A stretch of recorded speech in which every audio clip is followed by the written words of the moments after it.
खुदावंद का पाक कलाम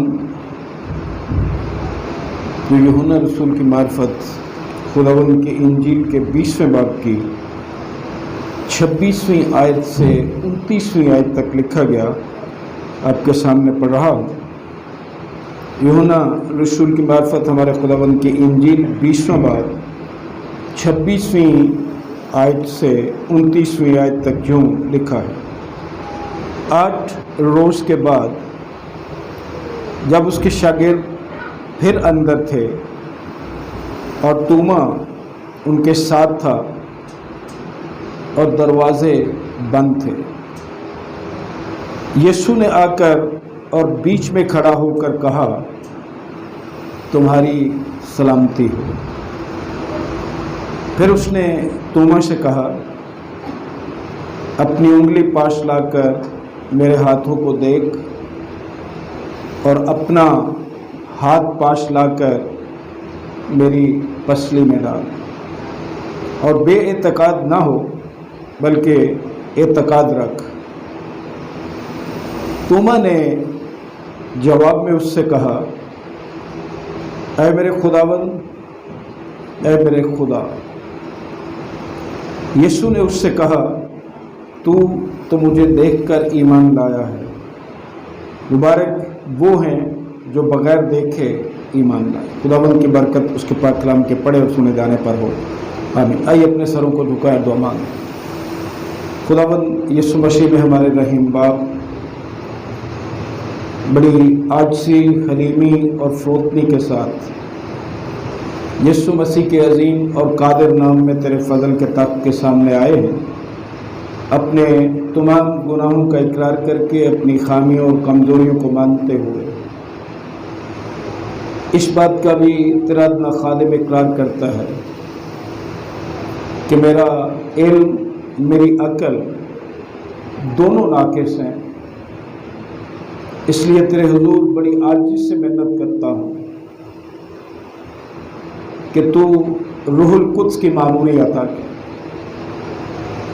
जो कुछ भी खुदावंद तू चाहता है वो तेरे लोगों तक पहुँचे और हम सारे ना महज सुनाने या सुनने वाले बल्कि इस पर अमल करने वाले बने। पूरी तवज्जो के साथ तेरी आवाज़ को सुने और अपनी ज़िंदगियों में इस पर अमल करें, इस ईमान के साथ कि तेरी हजूरी यहाँ है, तेरी मौजूदगी यहाँ है, तेरे हजूर झुके। तू अपने करम से नवाज कि तेरे रूहुल कुद्स के वसीले से कायलियत पाए, यीशु मसीह के नाम में, आमीन। मुक़द्दस लूका की मार्फत जब हम खुदावंद की इंजील पढ़ते हैं, उसके 14वें बाब में खुदावंद यीशु मसीह ने ये फरमाया कि एक शख्स ने बड़ी ज़ियाफ़त की और बहुत से लोगों को बुलाया और फिर अपने नौकर को भेजा कि बुलाए हुओं से कहे कि आओ, अब खाना तैयार है। अब जब ये पैगाम भेजा गया, यहाँ 2 चीज़ें हैं। इसका मतलब ये है कि इस खाने पर लोग पहले ही से उनको दावत दी गई थी और फिर जब खाना तैयार हो गया तो खुदावंद ने फिर एक शख्स को भेजा कि जाओ उनसे कहो कि आ जाएं, अब खाना तैयार है। खुदावंद की मेहरबानी देखें कि फ़िक्र कितनी करता है। हालांकि चूंकि उन्हें पहले भी पता था कि भाई जाना है, खाने पे हमें दावत दी गई, इसीलिए तो लिखा कि बुलाए हुओं से, वो पहले से बुलाए हुए थे।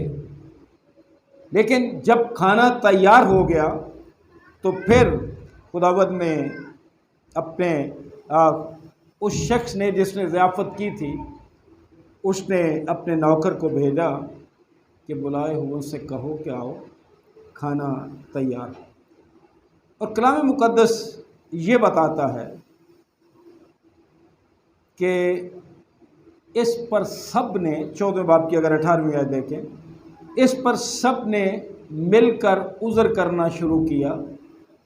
उनमें से 3 लोगों की मिसालें दी गई हैं। हमें नहीं पता कि कितने लोग बुलाए गए थे, लेकिन 3 लोगों के बारे बताया गया है जिन्होंने उज़र पेश किए थे। पहले ने उससे कहा, मैंने खेत ख़रीदा है, मुझे ज़रूर है कि जाकर उससे देखूं। मैं तेरी मिन्नत करता हूं कि मुझे मासूम रख। दूसरे ने कहा, मैंने 5 जोड़ी बैल ख़रीदे हैं और उन्हें आशमाने जाता हूं। मैं तेरी मिन्नत करता हूं कि मुझे मासूम रख। एक और ने कहा, मैंने ब्याह किया है, इस सबब से नहीं आ सकता। ये तीनों लोग जिनका यहाँ जिक्र किया गया है, ये हमारे दुनियावी कामों के नुमाइंदा हैं कि जब खुदावंद बुलाता है तो हम किस तरह के बहाने कर सकते हैं। चाहिए तो ये था ना कि जिस शख्स ने खेत खरीदा, खेत कहीं भागा जा रहा, उसको देखना क्या था। जिसने शादी की थी उसको चाहिए था कि वो अपनी बीवी के समेत आ जाता। जिसने बैल खरीदे थे वो अपने बैलों को क्या उसने देखना था। बहरहाल ये वो बहाने थे जो इन लोगों ने पेश किए, जो मुख्तलिफ ग्रुपों की, मुख्तलिफ लोगों की नुमाइंदगी करते हैं। जब ये सब लोग नहीं आए जो बुलाए गए थे, तो जो यहाँ अल्फाज लिखे हुए हैं, घर के मालिक ने खुशी से नहीं कहा। यहाँ लिखे हैं कि 21वीं आयत में, बस उस नौकर ने आकर अपने मालिक को इन बातों की खबर दी। इस पर घर के मालिक ने गुस्से होकर अपने नौकर से कहा, जल्द शहर के बाज़ारों और कूचों में जाकर गरीबों, लुंजों, अंधों और लंगड़ों को यहाँ ले आ, जो नहीं बुलाए गए थे, जिन्हें पहले कोई पता नहीं था इस ज़ियाफ़त का। फिर मालिक ने गुस्से से कहा कि भाई इन लोगों को ले आओ। और 24वीं आयत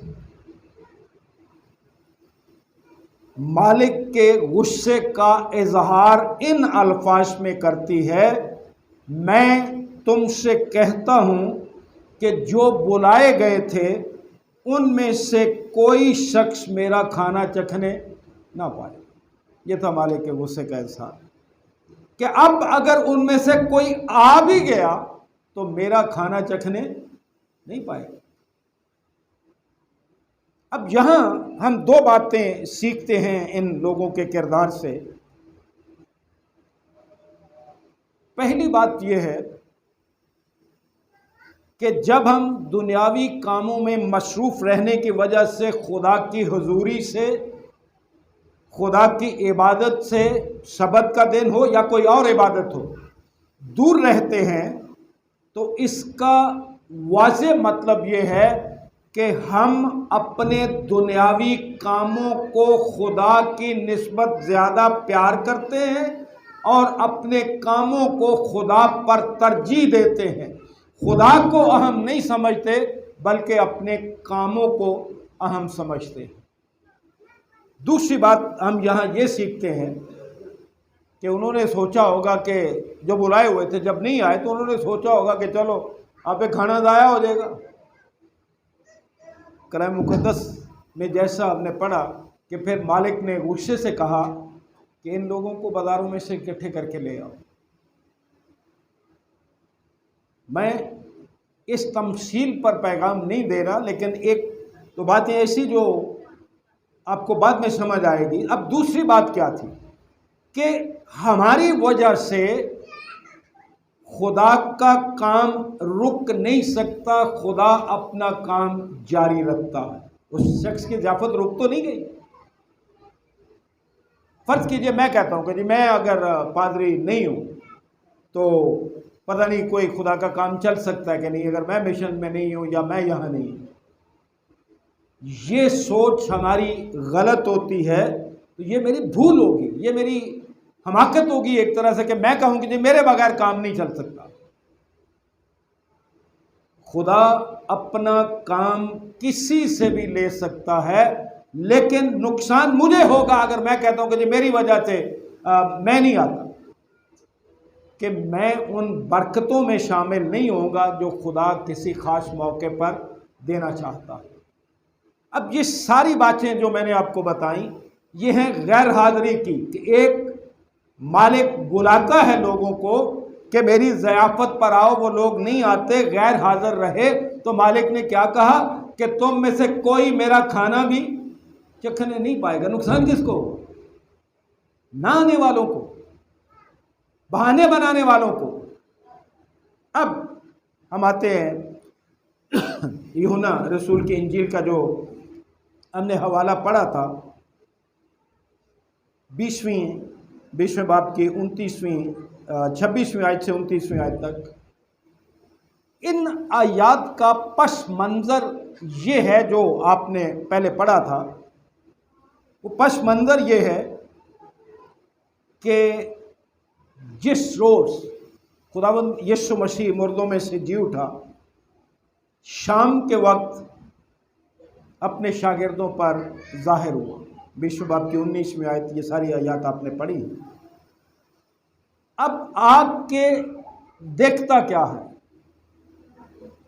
देखता ये है कि दरवाजे बंद थे। 19वीं आयत फिर पढ़ दो एक दफ़ा।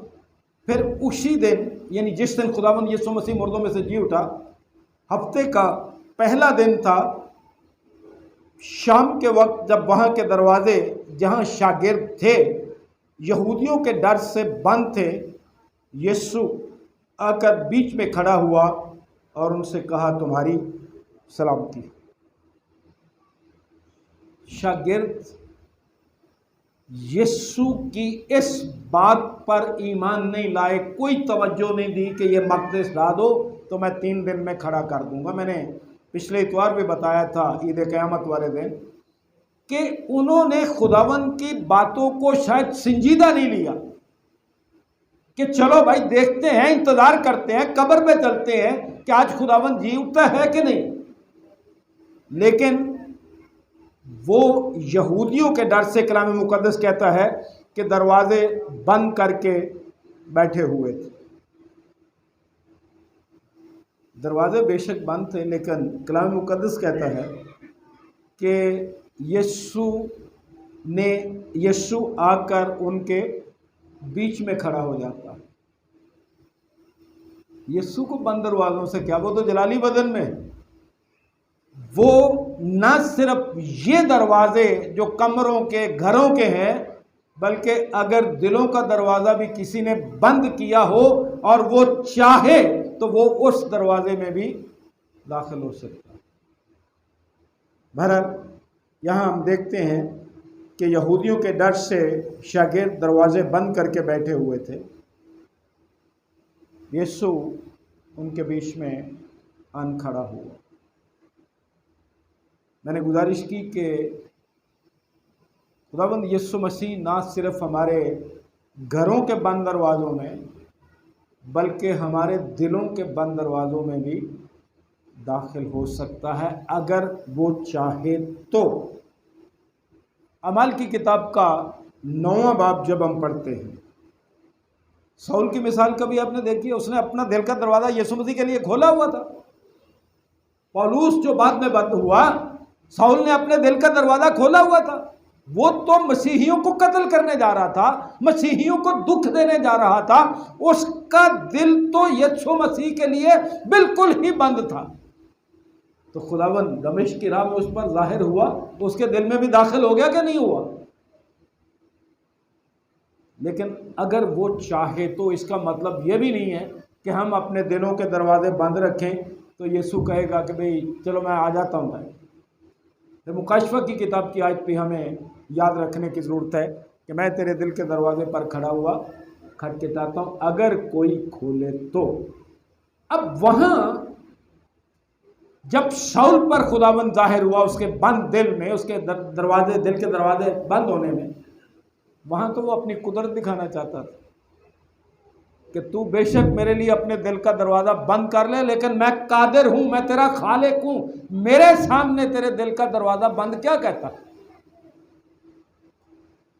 बहरहाल कलाम मुकद्दस जो बता रहा है वो ये है कि जब यीशु आता है, क्योंकि यशायाह नबी की किताब में ये पेशीन गोई की गई थी कि वो सलामती का शहजादा होगा। जब खुदावंद आया तो लिखा है तुम्हारी सलामती हो। उनकी सलामती चाहने के बाद यीशु ने उन्हें अपनी शनाख्त बताई। ये बात गौर से सुनने वाली है। यीशु ने अपनी शनाख्त बताई, हाथों और पसली को उन्हें दिखाया, और सिर्फ ये नहीं कहा कि मैं वही यीशु हूं जिसे तुम में से एक ने पकड़वा दिया था या जिससे तुम छोड़कर भाग गए थे या जिसे लोगों ने सलीब दे दिया था, मैं वही यीशु। ये नहीं कहा। इससे क्या होना था? इससे उन्होंने समझना था कि खुदावंद हमारी बात हमें जता रहा है कि हम इसे छोड़ गए थे, लोगों ने इसको सलीब भी दिया था और हम ही में से एक ने इसे पकड़वाया भी था। एक बात भी ऐसी खुदावंद ने नहीं की, बल्कि हाथों और पसली का दिखाना ही इस बात का सबूत था कि ये वही यीशु है जिसे मसलूब किया गया था और कोई नहीं आया।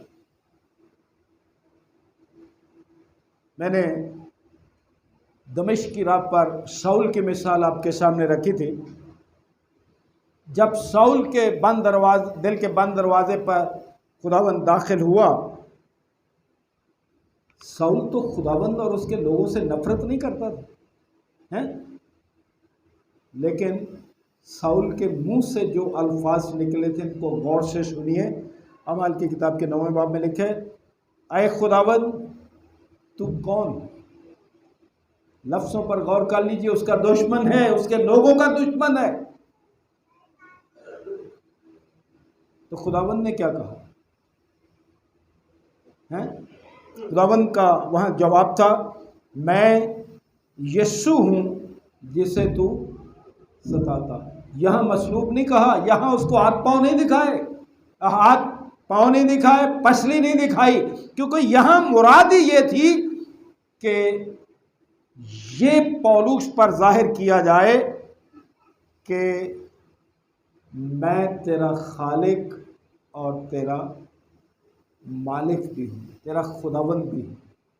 अब यहां जब खुदावंद जाहिर हुए शागिर्दों पर, तो यहां उनको ये यकीन दिलाना मुराद था कि ये मान लें कि ये वही यीशु आया जिसे सलीब दिया गया था। इसलिए हाथों और पसली को उन्हें दिखाया। अब आगे लिखा है, पस शागिर्द खुदावंद को देखकर खुश हुए। यीशु ने फिर उनसे कहा, तुम्हारी सलामती हो। छोटी सी गुजारिश अपनी ज़ात से, बेटा मेरा बैठा है, अपने ख़ानदान से आपसे गुजारिश करना चाहता हूँ कि यीशु की मौजूदगी ही हमें खुशी बख्शती है। अगर यीशु हमारी ख़ानदानी ज़िंदगी में, हमारी शख्सी ज़िंदगी में, हमारी कलीसियाई ज़िंदगी में मौजूद नहीं है तो हमारे पास कोई खुशी नहीं। हकीकी खुशी हमें हासिल हो ही नहीं सकती।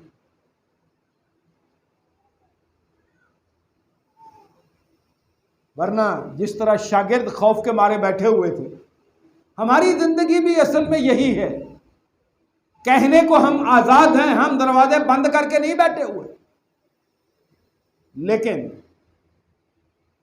जिस शख्स की जिंदगी में, जिस खानदान की जिंदगी में, जिस कलीसिया की जिंदगी में मुर्दों में से जी उठा यीशु नहीं है, उस शख्स, उस ख़ानदान और उस कलीसिया की ज़िंदगी में कोई खुशी हो ही नहीं सकती। इसका वाज़ेह सबूत हमारे ख़ानदान है, मेरा हो या आपका हो।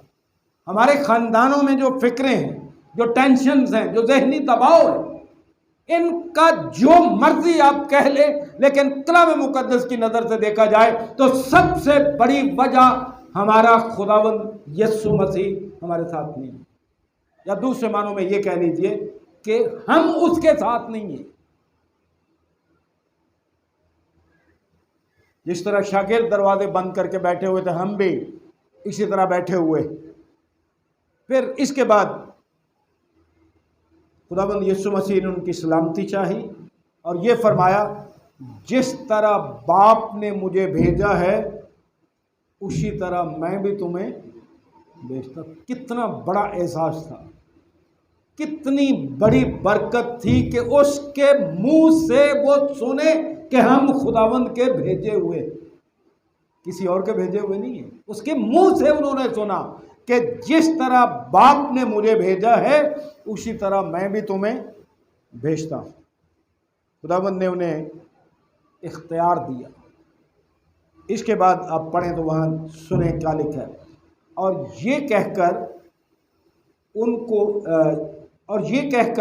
पर फूंका और उनसे कहा, रूहुल कुद्स लो।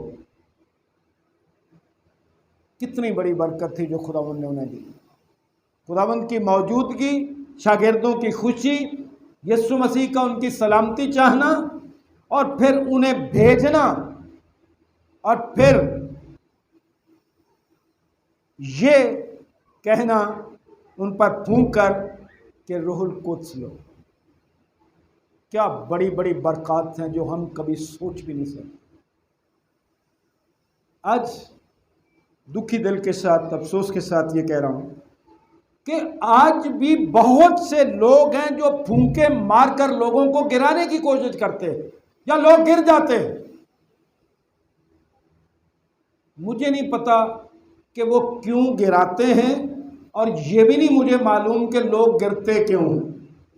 लेकिन एक सवाल मैं गिरने वालों से भी और गिराने वालों से भी ज़रूर ये पूछना चाहता हूँ कि क्या ये जो गिराने वाले हैं, क्या तुम्हारे पास वही कुदरत और इख्तियार है जो यीशु के पास था? यकीनन इन लोगों के पास वो कुदरत और इख्तियार नहीं है। आप क्या सोचते हैं कि इनके पास है वो कुदरत और इख्तियार जो यीशु के पास था? हरगिज़ नहीं और ना ही हो सकता है। और क्या रूहुल कुद्स इन लोगों के इख्तियार में है कि जिसको चाहे देते फिरें? यकीनन रूहुल कुद्स इनके इख्तियार में नहीं है, क्योंकि रूहुल कुद्स खुदा। क्या यहां जब शागिर्दों पर खुदावंद ने फूंका तो कोई एक शागिर्द भी, कोई ऐसा जिक्र है कि उनमें से गिर पड़ा? यकीनन यहां कोई ऐसा जिक्र नहीं है कि शागिर्दों में से कोई गिरा। और फिर शागिर्दों को जो इख्तियार बख्शा गया, क्या उसमें ये बात शामिल थी कि लोगों पर फूंको, उन्हें गिराओ और कहो कि हम तुम्हें रूहुल कुद्स देते हैं? यकीनन ऐसा कुछ नहीं। आखिरी सवाल, क्या आप अपने आप को उन शागिर्दों के बराबर समझते हो? सवाल ही पैदा नहीं होता। उनके नाम के तो 12 बुनियादें हैं। ये कैसे मुमकिन है कि हम जैसे अदना कादिम, मैं अपनी बात कर रहा हूं, हम शागिर्दों के बराबर हो जाए?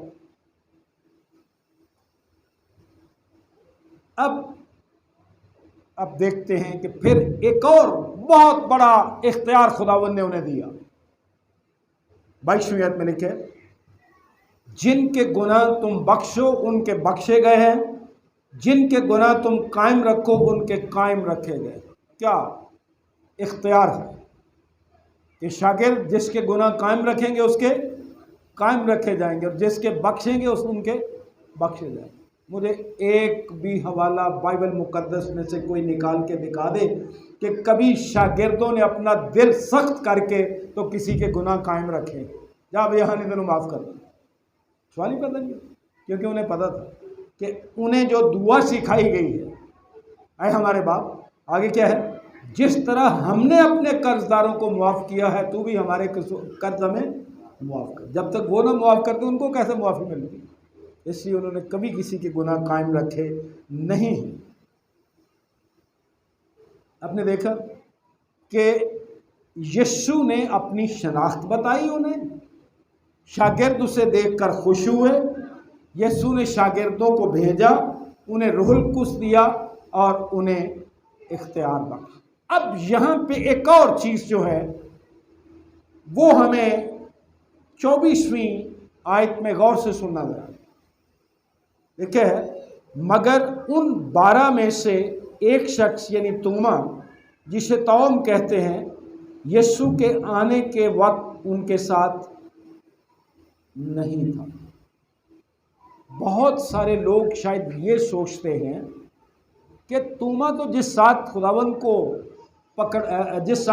को पकड़वाया गया, यहूदा ने जाकर फांसी ले ली थी, तो यहाँ फिर क्यों लिखा है कि उन 12 में से।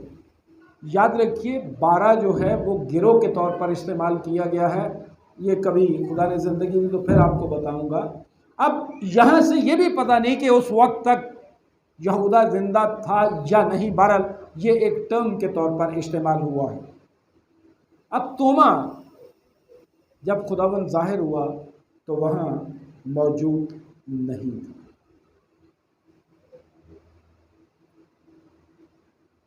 वो गैर हाजिर था, वो अपने साथियों के साथ नहीं था। जब तोमा की मुलाकात हुई, हमें नहीं पता कि उसी दिन हुई, क्योंकि ये शाम का वक्त था, हमें नहीं पता अगले दिन हुई है, अगले 2 दिन बाद हुई है, लेकिन जब शागिर्द तोमा को मिले या तोमा दूसरे साथियों को मिला तो उन्होंने कहा कि हमने खुदावंद को देखा।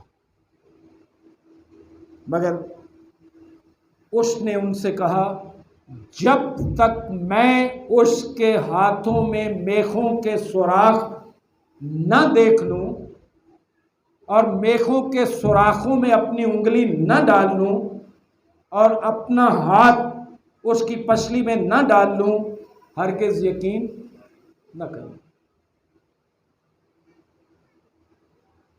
3-3.5 साल ये शागिर्द आपस में इकट्ठे रहे थे, एक ही खुदावंद के शागिर्द थे ना, फर्क के तो नहीं।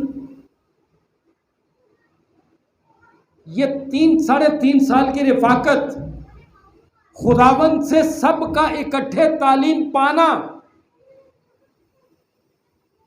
फिर भी तोमा, चलिए अगर मान लिया जाए कि यहूदा इनमें मौजूद नहीं था, 10 बंदे एक बात कह रहे हैं और अकेला तोमा क्या है, चढ़ गया कहता ना मैं नहीं मानता, वो कहने जैसा खुदावंद वेख्या, वो कहने मैं नहीं मानता। जब तक मैं खुद ये सारा काम न कर लूं कि उसके हाथों में मेखों के सुराख न देख लूं और मेखों के सुराखों में अपनी उंगली न डाल लूं और अपना हाथ उसकी पसली में ना डाल लूं। 10 बंदे एक बात की गवाही दे रहे हैं, जो उसके अपने ही साथी हैं, जिनके साथ वो दिन रात रहता रहा है, जिनका उस्ताद एक है, जिनकी तालीम एक है, लेकिन फिर भी शक करता है। शक की वजह क्या थी, जो आज बताना चाहता हूँ। शक की वजह थी गैर हाजिर, क्योंकि वो गैर हाजिर था उस वक्त जब खुदावंद यीशु मसीह ज़ाहिर हुआ, और उसे क्या पता था कि आने वाली नस्लें जो हैं, जब तक खुदावंद दोबारा नहीं आ जाता, इसी तरह पढ़ा जाता रहेगा कि जिस रोज़ खुदावंद ज़ाहिर हुआ तोमा मौजूद नहीं था और तोमा ने शक किया। उसे क्या पता था कि आने वाली सारी नस्लें मुझे शक्की समझती रहेंगी। देखा आपने कितना बड़ा नुकसान हुआ। और गुजारिश ये करना चाहता हूँ कि ख़ास मौक़ों पर ख़ास बरकतें मिलती हैं। अब हमारे लिए क्या बड़ा दिन ख़ास मौका है, नया साल ख़ास मौका है, गुड फ्राइडे ख़ास मौका है, ईद क़यामत ख़ास मौका है। खुदावन का एक दिन जो हमें ज़िंदगी में बख्शा है वो हमारे लिए ख़ास मौका। दरअसल अगर दयानतदारी से जायज़ा लिया जाए तो साल में सिर्फ एक दिन यीशु मसीह का मुर्दों में से जी उठना मनाना नहीं, हमारे लिए तो हर इतवार ही मसीह यीशु का जी उठना मनाया जाना चाहिए। इतवारी को मनाते हो ना, तो जब हम ऐसी इबादत से गैर हाजिर होंगे, कौन जानता किसको किस इबादत में क्या बरकत मिलेगी। इसलिए हाजिर रहा करें इबादत में। कोई भी काम खुदा की इबादत से ज़्यादा अहम नहीं होता, सिर्फ हम उसे अहम बना लेते।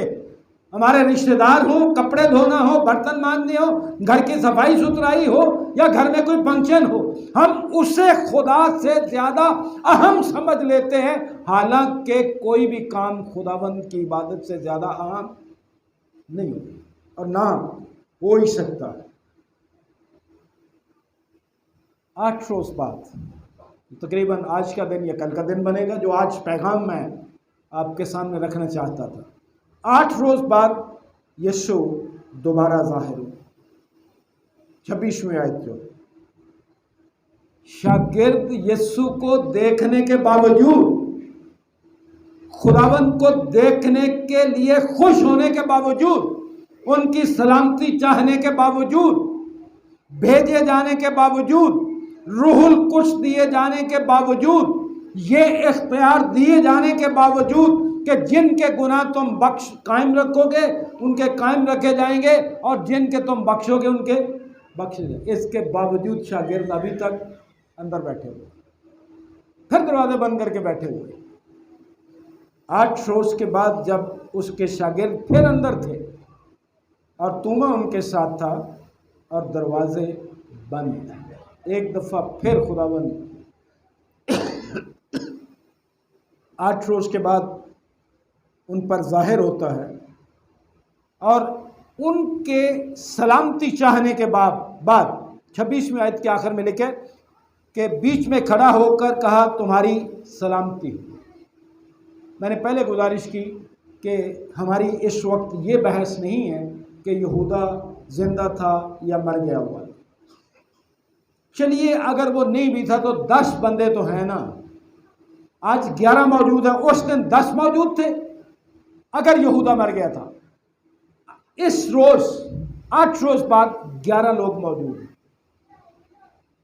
यीशु ने आकर किसको मुखातब किया? उन 10 को हैं? पढ़ो कलाम मुकद्दस क्या लिखा हुआ है। फिर उसने तूमा से कहा, 10 को मुखातब नहीं किया, सिर्फ एक शख्स को मुखातब किया जिसने शक किया था, जो गैर हाजिर था। बताना ये चाहता हूं कि शायद मेरी नज़र से तो आप बच सकते हैं, मुझे ना पता चले कि कौन गिरदे आया था कौन नहीं आया। एक दूसरे की नज़र से भी आप बच सकते हैं कि आप किसी को ना पता चले कि कौन गिरदे आया था या कौन नहीं आया था, लेकिन खुदावंद यीशु मसीह की नज़र से कोई नहीं बच सकता। 10 मौजूद थे, एक ही को जो गैर हाजिर था आकर मुखातिब किया और उससे कहा, फिर उसने तूमा से कहा, अपनी उंगली पास लाकर, शागिर्दों ने तो नहीं उसे बताया था ना कि वो ऐसे ऐसे कहता, खुदावंद सब कुछ जानता। तूमा से आके कहा, अपनी उंगली पास लाकर मेरे हाथों को देख और अपना हाथ पास लाकर मेरी पसली में डाल और बेएतकाद ना हो बल्कि एतकाद रख। यीशु मसीह हमारी गैर हाजिरी को महसूस करता है। और फिर एक और पहलू ये भी है कि 10 पर जाहिर होना भी काफ़ी था। 10 पर जाहिर हुआ था, खुदावंद कहता कि चलो यार 10 बंदे ने ये जाके जाहिर करेंगे कि भी ऐसा खुदावंद ने देखा जो कि उन्होंने बताया भी, लेकिन वो यकीन नहीं किया उसने। खुदावंद उस एक की फिक्र करने के लिए भी दोबारा जाहिर हुई। 99 भेड़ों की मिसाल आपके सामने। बात खोई हुई कि नहीं हो रही, बात खुदावंद की तरफ से फिक्र की कर रहा हूँ कि खुदावन एक भेड़ की भी उतनी ही फिक्र करता है जितनी के बाकियों की करता। 10 पर जाहिर हुआ था, एक के लिए फिर उन पर जाहिर हुआ। जब खुदावन ने कहा तुमा से, एक दफ़ा तो तुमा चौंक गया होगा कि नाम मेरा ही लिया है, और फिर खुदावन ने सीधा उससे कहा कि अपनी उंगली पास लाकर मेरे हाथों को देख और अपना हाथ पास लाकर मेरी पसली में डाल। कलाम मुकद्दस इस सिलसिले में कुछ नहीं बताता कि उसने ऐसा किया कि नहीं किया, वाकई उसके उंगली डाली, हमें नहीं पता है, ना कलाम मुकद्दस ने इसकी तफसील बताई। लेकिन एक बात ज़रूर है कि तोमा से कोई जवाब नहीं बन पड़ रहा, सीधा पुकार उठा, ऐ मेरे खुदाबंद, ऐ मेरे खुदा। कोई बहाना नहीं किया, खुदाबंदा मैंने माफ़ कर दे, मैं उधर ऐस वजह ना गैर आदर से। अब खुदाबंद ने जब कह ही दिया कि अपनी उंगली और हाथ लाकर देख ले, कोई बहाना नहीं उसके पास। हम तो पूछ लेना किसी से, भैन जी भाई जी गिरजे नहीं आए तो आप 35 बहानिया को 10 देने होंगे, और वो तुसी समझते हो कि तुहाडे काम जिहड़े ने वो खुदा की इबादत नालों ज्यादा अहम ने। तुम से सबक सीख लो कि अगरचे उसने शक किया था, लेकिन जब खुदावन ने उसका शक दूर किया तो क्या बहाना किया? कोई बहाना किया हमारी तरफ? कोई बहाना नहीं, एक लफ्ज़ नहीं मुंह से निकला, सीधा ही पुकार उठा, आए मेरे खुदाबंद, आए मेरे। अगरचे शक करना उसकी ज़िंदगी का एक मनफी पहलू हमें नज़र आता है कि उसने शक किया था, लेकिन उसकी ज़िंदगी का खूबसूरत पहलू ये भी है कि ये वाहिद बंदा है, बाकियों ने पहले भी देखा था, 8 रोज़ के बाद भी देखा है, लेकिन जो इकरार उसने किया है वो बाकी किसी ने नहीं किया। उसकी ज़िंदगी का खूबसूरत पहलू ये है कि मसीह के मुर्दों में से जी उठने के बाद सबसे पहले जिस शख्स ने उसे ऐ मेरे खुदावन, ऐ मेरे खुदा कहा, वो तुमा ही। अजीज भाइयों और अजीज बहनों, कलाम मुकद्दस को गौर से पढ़ें अगर, फिर आपको पता चले कि गैर हाजिरी के नुकसान क्या होते हैं। मैं तफसील में नहीं जाऊंगा, सिर्फ आपको मुख्तसरन बताना चाहता हूं कि कभी शैमुएल की दूसरी किताब का 11वां बाब पढ़ के देखिए, दाऊद के बारे में।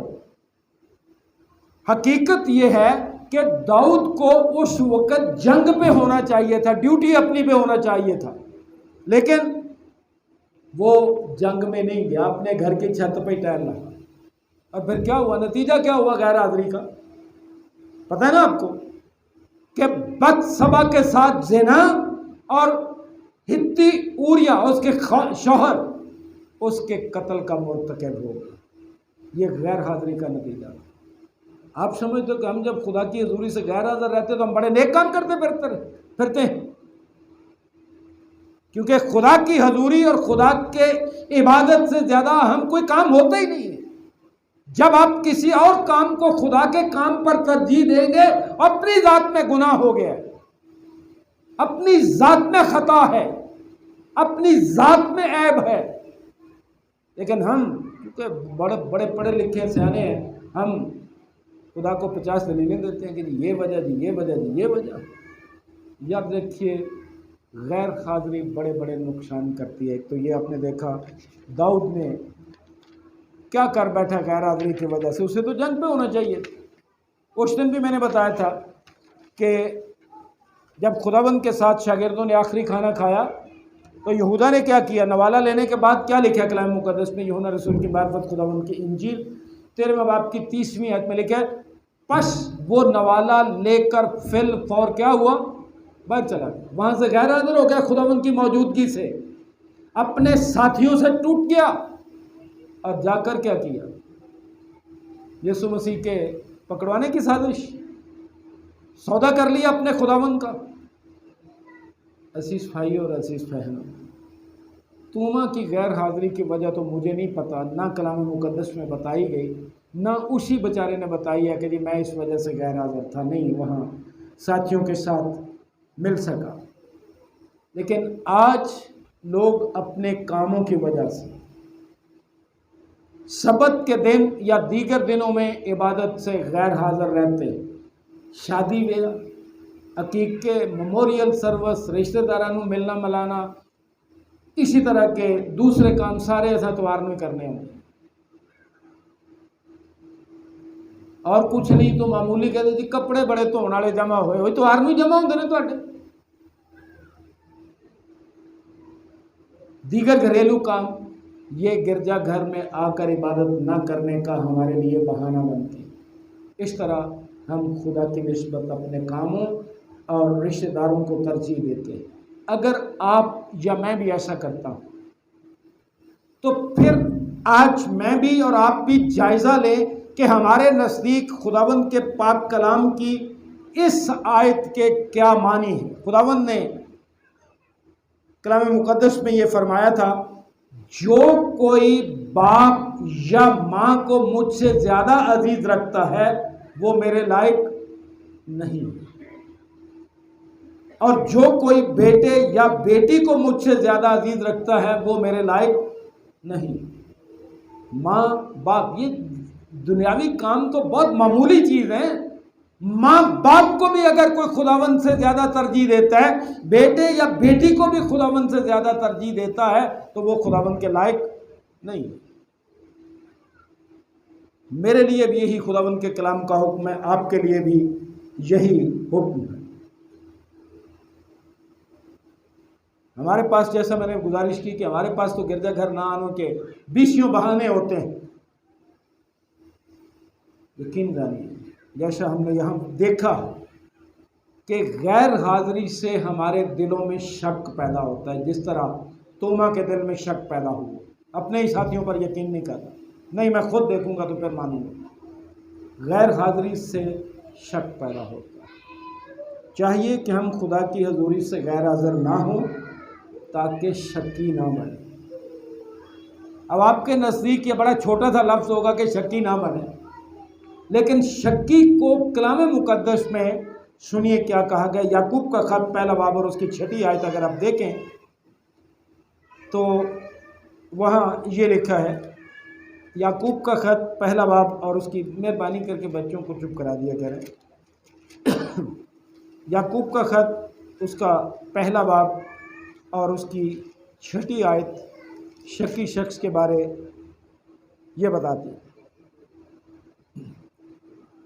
बल्कि 5वीं पढ़ देता हूँ। लेकिन अगर तुम में से किसी में हिकमत की कमी हो तो खुदा से मांगे, जो बग़ैर मलामत किए सबको फयाजी के साथ देता है, उसको दी जाएगी, मगर ईमान से मांगे और कुछ शक न करे। अब जो बात बताना चाह रहा था, या जो हमारे मज़मून से ताल्लुक़ रखती है, क्योंकि शक करने वाला समुंदर की लहर की मानंद होता है जो हवा से बहती और उछलती है, उसे अपने ऊपर कोई इख्तियार नहीं होता, वो हवा से ही बहती और उछलती है। यही शक करने वाले का हाल होता है। आज खुदावंद से दुआ है और खुदावंद हम सबको बरकत बख्शे, अपना फ़ज़ल अता करे कि हम खुदा की हजूरी, उसकी इबादत से कभी गैर हाजिर ना हों, ताकि ख़ास बरकतों से महरूम ना हो। खुदावंद आप सबको बरकत दे, आमीन। दुआ मांगे। खुदावंद मसीह यीशु में हमारे रहीम बाप, तेरा शुक्र, तेरी तारीफ़ और तेरी तमजीद करते हैं, तेरे फ़ज़ल और तेरे प्यार के लिए, शफ़क़त, रहमत और परवरदिगारी के लिए, तेरे पाक कलाम के लिए जो अबद तक कायम है, जो तेरे नबियों, रसूलों और मुक़द्दसीन की मार्फत हम तक पहुँचा। बख्श दे कि जो कुछ हमने तेरे पाक कलाम में से सीखा है इस पर अमल करने वाले बने, तेरी हजूरी से गैर हाजिर ना हो, अपने दुनियावी कामों को, अपने दुनियावी रिश्तों को कभी तुझ पर तरजीह ना दे। क्योंकि अगर हम अपने माँ बाप, बेटे बेटी को तरजीह देते हैं तो हम तेरे लायक नहीं हैं। बख्श दे कि तेरा पाक कलाम हमारे दिल से हर तरह का शक दूर करे और हम पूरे तौर से तुझ पर अपना भरोसा रख। बेएतकाद ना हो बल्कि एतकाद रख। तुझे अपना खुदावन और खुदा तस्लीम कर कि मुर्दों में से जी उठा हमारा निजात दहंदा, उसे अपना उसी तौर से खुदावन खुदा माने जिस तौर से तू माने इकरार किया। हमारी सारी कम एतकादी का इलाज कर, ईमान की मजबूतियत आकर कभी ईमान से खुदावन इधर उधर ना हो, जान देने तक तेरे वफादार रहें। ईमान की ऐसी मजबूती अता करके जान देने तक भी तेरे वफादार रहते हुए, जिस तरह तेरे बंदे पौलुस की मार्फत हम सीखते हैं कि तेरी मोहब्बत से हमें कोई चीज़ जुदा ना कर सके, न दुख न तकलीफ़ न नंगापन न तलवार न हाल न इस्तकबाल की चीज़ें, न फरिश्ते न हुकूमत, न हाल न इस्तकबाल की चीज़ें। अपने करम से नवाज, तेरे इस कलाम पर अमल करने वाले इबादत के बच्चे हिस्से में हमारी मदद फरमा, यीशु मसीह के नाम से।